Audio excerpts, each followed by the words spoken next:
안녕하세요. 저는 이미선이라고 하고요. 인공지능을 이용해서 그림을 그리고 있습니다. 오늘은 인공지능이 만들어 놓은 그림 중에서 세계적으로 가장 유명한 그림들을 살펴보고 인공지능이 그린 그림이 예술적으로 어떠한 의미를 갖는지에 대해서 살펴보는 시간을 갖도록 하겠습니다.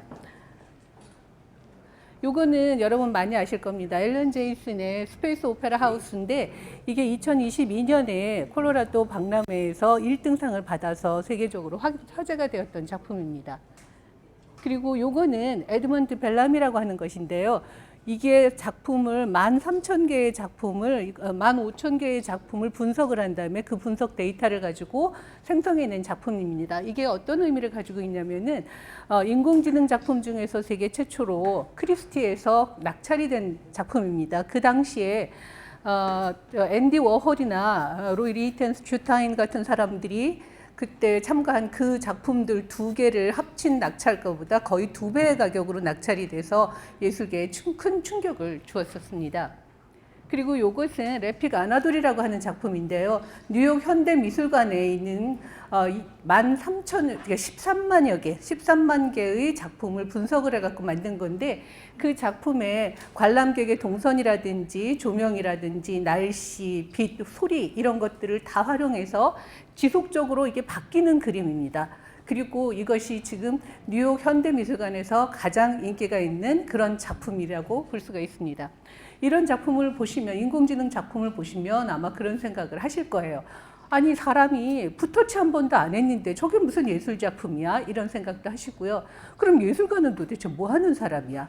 이게 예술적으로 가치가 있어? 이런 생각을 많이 하시죠. 그런데 19세기에 사진이 처음 발명됐을 때도 똑같은 문제가 굉장히 많이 일어났습니다. 사진은 클릭 딱 한 번 하면 현실을 그냥 기가 막히게 재현을 해내는 거예요. 그러니까 그때 예술가들은 아주 큰 고민에 빠졌습니다. 예술가들이 택할 수 있는 거는 이 사진보다 더 잘 그리든지 아니면 이 사진을 이용하든지 아니면 사진이 할 수 없는 걸 발명해내야 됐었죠. 그래서 고흐라든지 세잔이라든지 피카소 같은 사람들이 새로운 예술 작품을 만들어내고 인상주의가 발전하게 되는 그런 게 되겠죠. 자, 이거는 루이 14세의 초상화입니다. 이게 지금 그 대단한 그 왕도, 태양왕이라고 불렸던 루이 14세도 저 무거운 옷을 입고 몇 시간씩 포즈를 잡고 있었어야 됐을 겁니다. 예술가든 정신없이 그림을 그렸어야 할 거고요. 일반 사람들은 너무 비싸서 이런 초상화는 생각도 못했을 겁니다. 지금은 그냥 사진 하나 딱 찍으면 되죠. 초상화 화가도 사진 찍어서 그립니다, 요새는. 자, 요거는 미드저니로 만든 그림입니다. 이거는 미드저니로 만들었는데 사실 상당히 근사합니다. 이 미드저니나 인공지능은 사람들에게 도구입니다. 굉장히 여러 가지로 활용할 수 있는 도구라는 그런 의미를 가지고 있습니다. 저는 그림을 만들 때 주로 미드저니하고 파이어플라이를 많이 쓰는데 미드저니는 예술적인 작품을 만드는데 상당히 좋은 그런 도구로 알려져 있습니다. 시간 관계상 간단하게 넘어가겠는데요. 이 간단한 그림을 두고 이 간단한 그림을 주고 인상주의의 유화풍으로 그려라 하면 이렇게 나옵니다. 요거는 수채화 그려봐 하니까 나오고요. 요거는 저렇게 그냥 그림판에다가 그 줄 몇 개 긋고 추상화 그려라 해서 몇 단계를 거쳐서 만들어낸 겁니다. 자, 그러면 여러분은 요거는 또 그냥 동영상도 되는데 누르면은 나오는데 지금은 제가 안 되니까 나중에 해보시고요. 그러면 이런 파이어플라이 같은 거는 이렇게 편집도 잘하고요. 그리고 효과도 어마무시하게 많습니다. 각도 같은 것도 다 조정을 하고요. 그러면 이런 문제가 생길 수 있어요. 그러면 그 많은 인공지능 작품들이 있는데 도대체 어떤 게 예술 작품이냐? 이런 문제가 생길 수 있죠. 그래서 예술사회학적으로 분석이 들어가야 됩니다.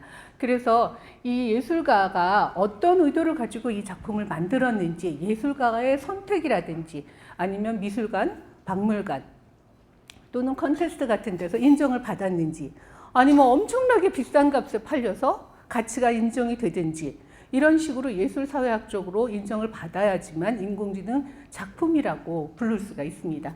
이제부터는 제가 만들어낸 작품들을 보여드리겠습니다. 그런데 제 작품에는 종교적인 색채가 좀 있습니다. 그러니까 감안해 주시고 양해해 주시기 바랍니다. 지금 요거는 미드저니로 만들었고요. 파이어플라이하고 포토샵을 이용해서 수정을 많이 거친 그런 작품입니다.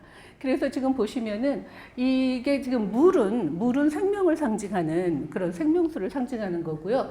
이 여러 가지의 생물들이 모여서 이 예수님의 형상을 다 이렇게 모자이크로 담고 계시고 하늘을 보고 웃고 계시는 그런 모습이고요. 이거는 세상을 창조할 때 땅과 바다가 갈라지는 모습을 그려낸 것입니다. 이것도 미드저니와 포토샵으로 작업을 한 겁니다. 요거는 노아의 방주고요. 팝 아트 스타일로 가운데 노아가 있고 노아의 방주에 있는 온갖 생명들이 구원으로 나가는 그런 모습을 표현한 그런 작품이고요. 저쪽에 보시면 방주도 보실 수가 있습니다. 요거는 노아가 맨 처음에 하나님이 이 세상을 다 멸망시켜 버리겠다라는 말씀을 하셨을 때 그때 이제 너무 마음이 아파서 하는 그 노아의 모습이고요. 그리고 요거는 비가 오는 그런 모습인데 간단하게 넘어가도록 하겠습니다. 이거는 투비트 워터 페인팅으로 그린 건데 간결하고 감각적으로 그릴 수 있습니다. 스타일이 완전히 다르지요. 이렇게 여러 가지의 이 인공지능은 거의 모든 스타일을 거의 모든 화가의 그 화풍을 가지고 만들 수가 있고요. 심지어는 이런 기존의 화풍하고는 다른 걸로 만들어 하면 그렇게 창의적으로 만들기도 합니다. 요거는 저한테 굉장히 큰 그 과제가 하나 있었는데 저는 추상적인 개념을 그림으로 그려보고 싶었습니다. 특히 기도를 그려보고 싶었는데요. 이거는 주기도문 전체를 하나의 그림으로 만들어낸 것입니다. 저기서 보시면 이 옆에 이제 물이 보이는데 아까 드린 것처럼 생명수를 뜻하고요. 하늘에서 은총과 축복이라든지 보물이 내려옵니다. 그리고 그것이 예수님의 손에 모여서 그리고 저희에게로 전달되는 과정을 그려내고 있죠.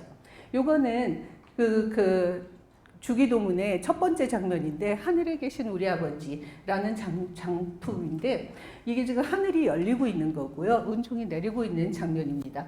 이 주기도문은 총 10개로 되어 있는데 이렇게 간단하게만 설명을 드리겠습니다. 요거는 아멘인데 온 세상의 모든 것이 모여서 한 점으로 빛나게 되는 마침표를 찍는 겁니다. 그리고 요거는 거의 제 키보다도 더 큰 그런 작품인데요. 생명의 나무라는 작품입니다. 온 세상에 있는 생명을 다 그려보고 싶었고요. 그래서 보시면 이 안에 모든 동물들과 식물들 이런 것들이 다 있고 저 위에 보면 하얀새가 있죠. 저것은 성령의 하얀새입니다. 그리고 가운데 보시면 아래쪽에 저기 사람이 보이시죠? 사람을 맨 아래까지에다 둔 것은 하늘하고 세상을 연결시킨다는 그런 의미를 가지고 있습니다. 이거는 사실 굉장히 오래 걸린 작품입니다. 이거 하나하나를 전부 다 그려서 다시 따로따로 넣어야 되는데 인공지능 작품이 그렇게 쉽지 않습니다. 마음에 들게 안 나오거든요. 그래서 수정을 엄청 해서 하나가 전부 레이어 하나가 돼서 수백 개의 레이어가 들어간 작품입니다. 그리고 요거는 선과 악의 나무인데 선을 상징하는 파란색과 욕망을 상징하는 빨간색으로 화면을 분할을 했고요. 그 다음에 꽃과 이런 열매 같은 것도 선 쪽에는 굉장히 싱싱하고 빨간 열매들이 있고 악 쪽에는 하나하나 시든 열매를 다 그려 넣습니다. 그리고 가장 중요한 건 큰 사과인데 선에 있는 나무는 나무에 매달려 있는 싱싱한 나무고요. 열매고요. 그리고 악 쪽에 있는 나무는 이미 나무에서 떨어져 버렸죠. 자, 지금 이런 건데 이렇게 인공지능 작품이 예술로 이렇게 판정이 되기 위해서는 작가의 의도라든지 이미지라든지 이런 것들이 있어야 됩니다. 그리고 이런 그림을 만들 수 있는 도구에 대한 지식도 필요하고 기술도 필요하고요. 그래서 인공지능 작품이라고 하는 게 그렇게 그냥 지금 생각하는 것처럼 그냥 쉽게 만들어지지는 않습니다. 그런데 이 인공지능은 우리가 사진을 막 이렇게 많이 쓰고 기뻐하는 것처럼 이 인공지능도 저희가 마음속에 생각하는 모든 이미지들을 마음대로 편안하게 이제 현실화시킬 수 있는 그런 도구가 되고 있습니다. 그래서 여러분들도 이런 인공지능을 활용한 그림들을 많이 활용하시고 기쁘게 감상하실 수 있었으면 좋겠습니다. 감사합니다.